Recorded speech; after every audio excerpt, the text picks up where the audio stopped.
കോഴിക്കോട് വിലങ്ങാടും ഉരുൾപൊട്ടൽ ദുരന്തബാധിതന്റെ അക്കൗണ്ടിൽ നിന്ന് പണം പിടിച്ച് ഗ്രാമീൺ ബാങ്ക്.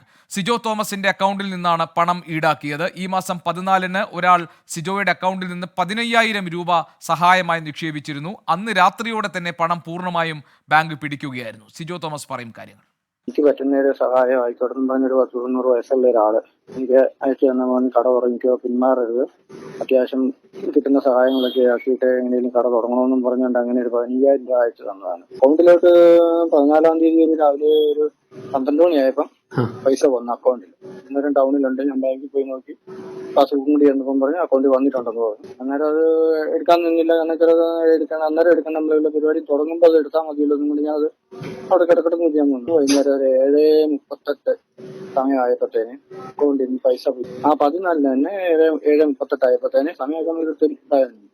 7:38 ആയപ്പോഴത്തേന് അക്കൗണ്ടിൽ നിന്ന് പൈസ പിൻവലിച്ചതായിട്ട് മെസ്സേജ് വന്നു. മാനേജറുമായിട്ട് സംസാരിച്ചപ്പം അയാള് പറഞ്ഞതെന്നു വെച്ചാൽ ഞങ്ങൾക്കൊന്നും ചെയ്യാൻ പറ്റില്ല, അത് നിങ്ങളുടെ ലോണിന്റെ സിസ്റ്റത്തിൽ അങ്ങനെ ആക്കിയിട്ടിരിക്കുന്നതാണ്. നിങ്ങളുടെ അക്കൗണ്ടിലോട്ട് പൈസ വന്നാൽ ലോൺ ഓൾറെഡി ആണെങ്കിൽ എങ്കിൽ അത് ലോണിലോട്ട് വഹിക്കും പോലെ, അതുകൊണ്ട് ഞങ്ങൾക്കൊന്നും ചെയ്യാൻ പറ്റില്ല.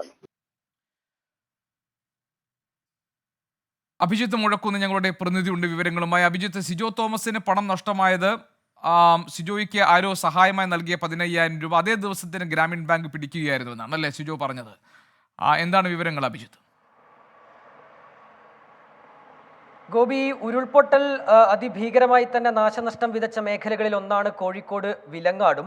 കടകളും വീടുകളും ഒക്കെ ഇവിടെ പലർക്കും നഷ്ടപ്പെട്ടിരുന്നു. അത്തരത്തിൽ ജീവിതമാർഗമായ ജീവിതോപാധിയായ കട നഷ്ടപ്പെട്ട ഒരാളാണ് സിജോ തോമസ്.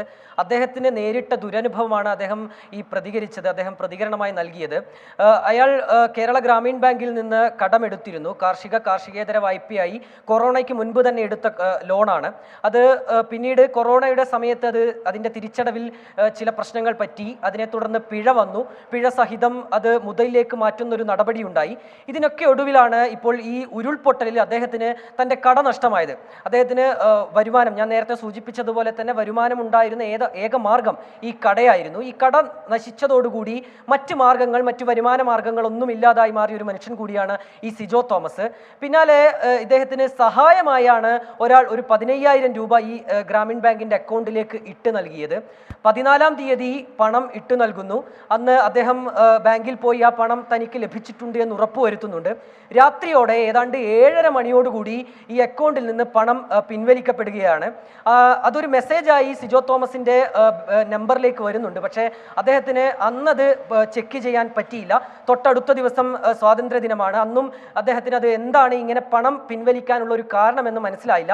തുടർന്ന് 16-നാണ് അദ്ദേഹം ബാങ്കിലെത്തി എന്തുകൊണ്ടാണ് തൻ്റെ അക്കൗണ്ടിൽ നിന്ന് ഈ ഒരു പണം പിൻവലിച്ചത് എന്ന് അദ്ദേഹം ആരായുന്നത്. അപ്പോഴാണ് ബാങ്ക് മറുപടി നൽകുന്നത്, താങ്കൾക്ക് EMI ഉണ്ട്, ഇത്തരത്തിൽ വലിയൊരു തുക താങ്കൾ തിരിച്ചടക്കേണ്ടതുണ്ട്, ലോൺ ഇനത്തിലും പിഴയായി ഒപ്പം വലിയൊരു തുക താങ്കൾക്ക് അടക്കേണ്ടതുണ്ട്, അതിനാൽ തന്നെ ആ പിഴ അടക്കമുള്ള തുകയാണ് താങ്കളുടെ ബാങ്കിൽ നിന്ന് താങ്കളുടെ അക്കൗണ്ടിൽ നിന്ന് ഇപ്പോൾ പിടിച്ചത് എന്നുള്ളൊരു മറുപടിയാണ് ബാങ്ക് അധികൃതർ നൽകിയത്. അതായത് തങ്ങൾക്ക് ഇതിലൊന്നും ചെയ്യാനില്ല എന്നുള്ളൊരു മറുപടി കൂടി സിജോ തോമസിന് ബാങ്ക് അധികൃതർ നൽകിയിരുന്നു.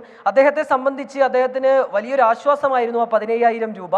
അത് അദ്ദേഹം അപ്പോഴെടുക്കാതിരുന്നത് നാളെ മറ്റൊരാവശ്യം വരുമ്പോൾ ഉപയോഗിക്കാം എന്നുള്ളത് മുന്നിൽ കണ്ടാണ് അക്കൗണ്ടിൽ നിന്ന് അത് കൈപ്പറ്റാതിരുന്നത്. അത് ബാങ്കിൽ കിടക്കട്ടെ എന്ന് അദ്ദേഹം കരുതി.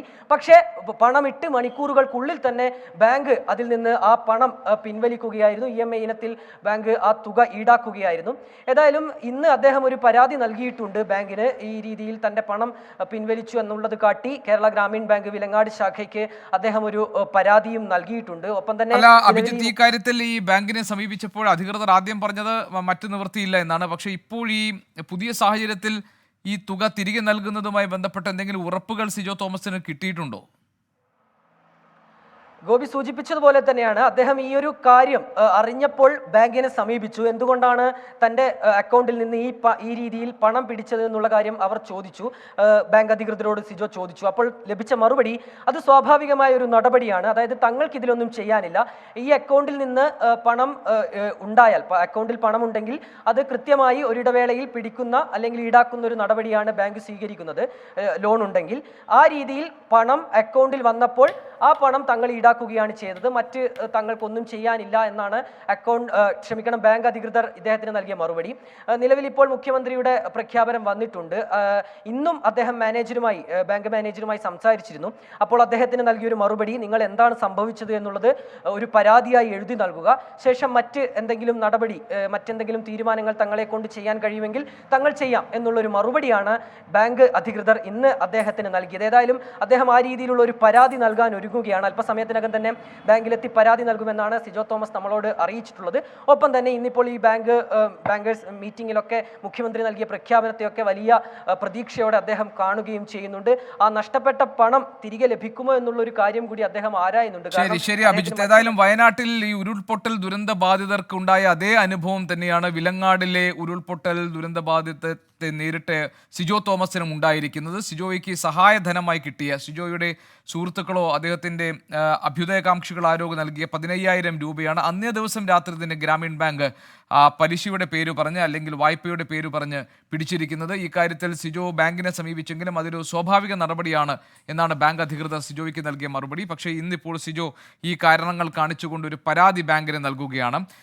ബാങ്കിൻ്റെ ഇത്തരം നടപടികളെ മുഖ്യമന്ത്രി നേരത്തെ വിശേഷിപ്പിച്ചത് തീർത്തും ഈ ഒരു യന്ത്ര സമാനമായ രീതിയിൽ വളരെ യാന്ത്രികമായി ഇടപെടൽ നടത്തുന്നു എന്നതാണ്. അതിന് മറ്റൊരു ഉദാഹരണമാണ് ഇപ്പോൾ സിജോ തോമസിനുണ്ടായിരിക്കുന്ന ഈ അനുഭവം.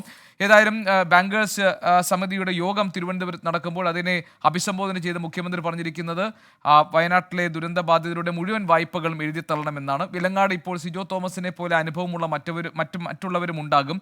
ഗ്രാമീൺ ബാങ്കിന്റെ ഈ നടപടിക്കെതിരായിട്ടുള്ള പ്രതിഷേധം ഇന്ന് കൽപ്പറ്റയിൽ നമ്മൾ കണ്ടു. യുവജന സംഘടനകൾ ഗ്രാമീൺ ബാങ്കിന്റെ റീജിയണൽ ഓഫീസിൽ നടത്തിയ പ്രതിഷേധത്തിന്റെ വിവരങ്ങൾ നമ്മൾ നേരത്തെ കേട്ടു. അഭിജിത്ത് മുഴക്കുന്നാണ് ഇപ്പോൾ ഈ വിവരം കോഴിക്കോട്ട് നിന്ന് നൽകിയത്.